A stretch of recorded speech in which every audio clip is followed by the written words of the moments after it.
Let's talk about it, shall we? Networking. Live action. Choose your own adventure. Role-playing game. Networking. It's what it's called, but we now know. It's all about building community. It's all about building those relationships. And I know personally how difficult this is.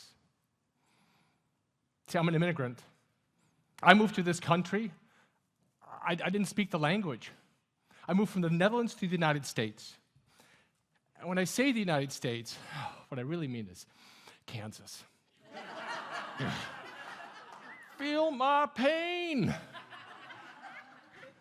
I knew yes and no. I didn't know the customs. I didn't know what to do.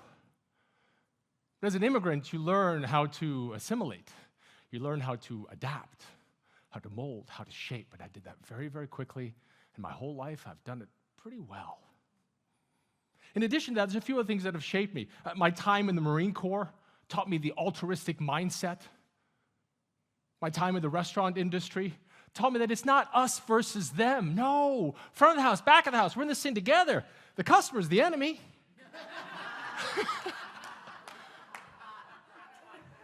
And then I am also what is known as a serial entrepreneur. Yeah, I have murdered some businesses. Myself and the IRS, we know where the bodies are buried, and it's a handshake thing. It's totally cool. But the reason those businesses failed is simply because I did not build my community. I did not invest in what is known as relationship equity, that investment that we make into the knowing, the liking, and most importantly, the trusting. And over the course of this time, what I've come to realize is that building relationships can be unbelievably puzzling. I scratched our head like, well, I thought I'm doing all the right things. In fact, it is as puzzling as trying to be able to solve a simple Rubik's Cube. Not so simple, right? Did you guys ever try to pick one of these up? You get like a side, you get like two sides. And if you're anything like me, you get frustrated, pull the whole thing apart, put it back together again. Solved it. We've done it. We've solved it. We haven't solved it. And the reason we haven't solved it is because we haven't learned the algorithms that it takes to solve this. There are 7 algorithms that it takes to solve a Rubik's Cube. And once you understand them, and very importantly, once you've practiced them, not only are you able to solve it, it becomes really fun.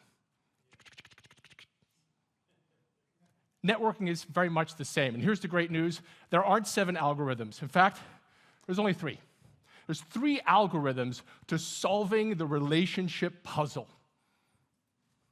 Nurture is the first one. The second one is that planning and preparing. And the last one is engage, the conversation we're about to have. If out of these 3, you're only going to do one and do it really, really well, nurture. Nurture your network because you already have a community. We like to call those your insiders. The people already know you, like you, trust you. Trust you enough to do business with you, trust you enough to refer business to you. It's like a gift. When I think about nurturing the network, I think about the gifts that I'm giving.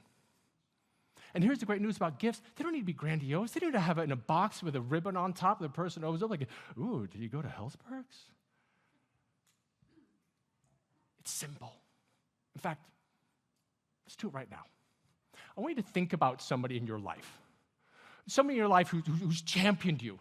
Somebody in your life who has opened a door for you. Perhaps even somebody in your life that has kicked you into action. Do you see that person? You know who they are? They're in your phone, aren't they? Take your phones out. Take your phones out right now. I want you to pull them up, scroll through, find them, and I want you to go to text messages. Go to text messages, and then I want you to do one thing. I want you to text them exactly this. Thinking of you. That's it. You can put some other stuff in there. Thinking of you because the speaker's making me do this. Thinking of you because I was thinking about the people who've helped me in my life. Thinking of you. And then hit send and put your phones down.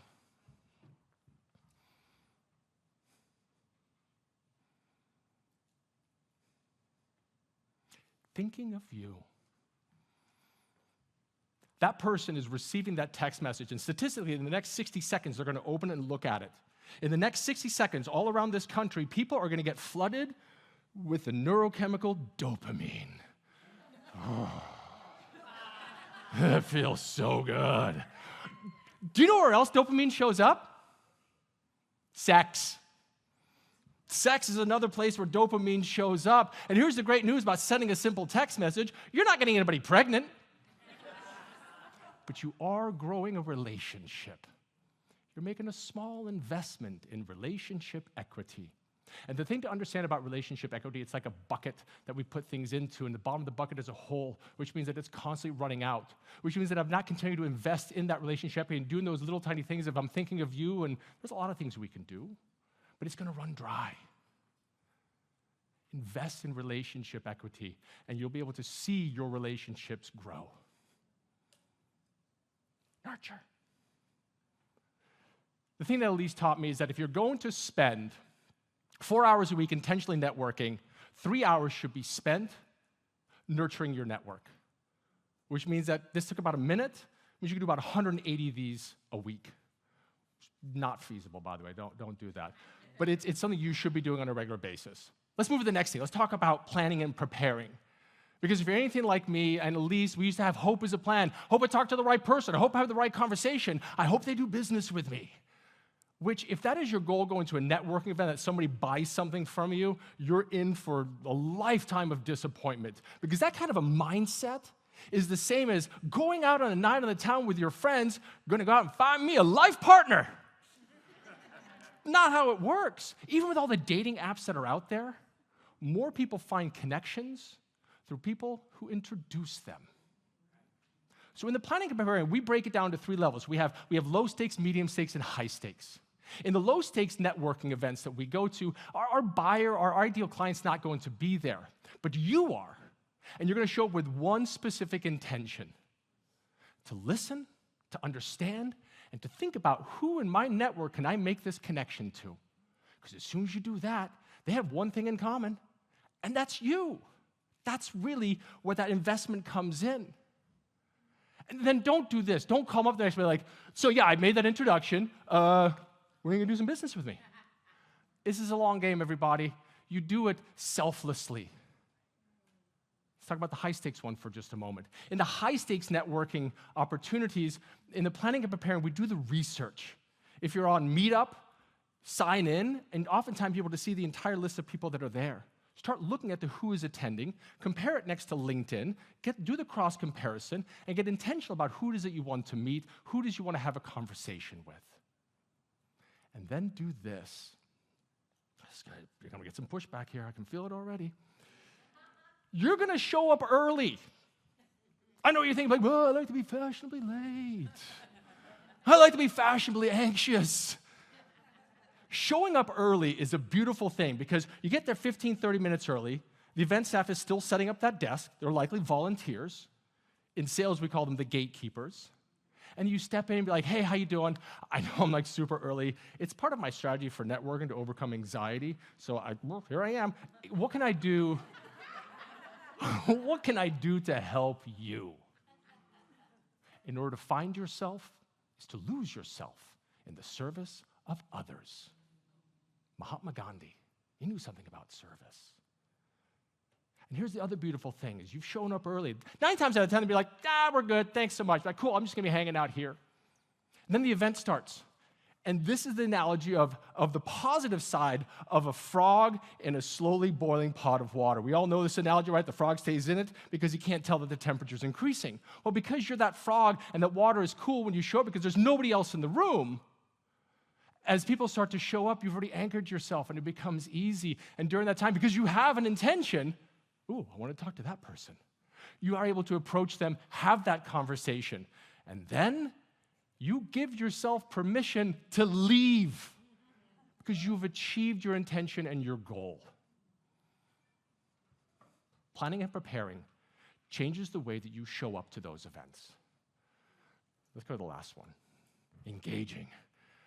Where we start to talk. What are we going to say? What do I do with my hands? Oh. A year ago, I was at a networking event, which I still feel like they're judging events. Like we judge ourselves, oftentimes unfairly, too harshly, and we judge other people as well. So I'm at a speed networking event, which is basically just speed judging, right? It's just a carousel, nonstop. And I'm in my judging mode, and this gentleman comes walking up to me, and I judge him. My judge, jury, verdict comes in. This guy's a cop. He looks like you. And then they sit down, they reach across the table and say, "Hi, my name is Sam. I'm a financial planner. What do you do?" Internally, I think to myself, I harshly and unfairly judge people. But outwardly, I say, "Sam, before I answer that, I would love to know, why are you a financial planner?" And he leans back in his chair. He's like, "Oh, man, I love telling this story. You see, I used to be a cop."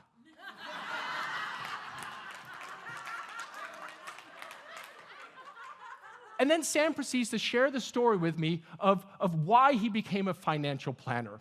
And then I showed him how to take that story and be able to shape it into a form of a conversation that starts with a clarifying question.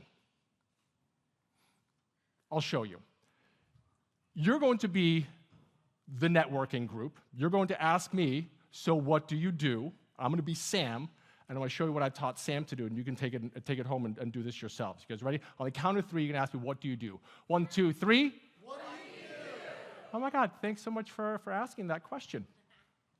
Do you know the number one reason why police get called to a domestic dispute? No. What is it? Money. And it's usually a lack of money, not enough. And as a police officer, I was showing up to domestic disputes night after night, and I felt like I was showing up, the damage was already done. I want to help people. We all know what that feels like. I want to help people. Imagine showing up, and you can't help them anymore. Then one night, I'm sitting down with my financial planner, and I have this aha moment, like, oh my God, I should be a financial planner. So while being a cop, I studied for my Series 7, got it, left the police force, and now what do?